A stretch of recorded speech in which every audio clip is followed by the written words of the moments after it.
আসসালামু আলাইকুম, কেমন আছেন সবাই? আশা করছি সবাই ভালো আছেন। আজকে আমি হাতে কাটা চালের সেমাই রান্না করব।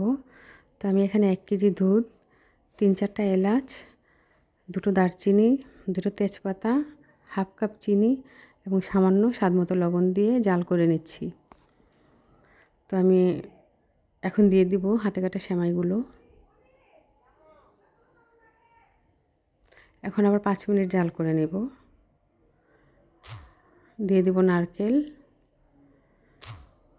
নারকেল দেওয়ার পর এটাকে আমি আবার 5 মিনিট জাল করব। তো এখানে আমি দিয়ে দিব 2 চা চামচ ঘি। ঘি দেওয়ার পরে আমি এটাকে আবার 5 মিনিট জাল করে নেব।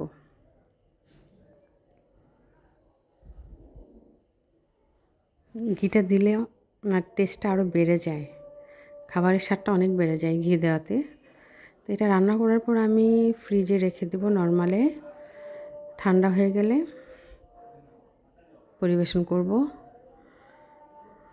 এটা ঠান্ডা ঠান্ডায় খেতেই ভালো লাগে। এই সেমাইটাই আমার ভালো লাগে, অন্য সেমাই থেকে এটাই বেশি ভালো লাগে আমার। তো হয়ে গেল।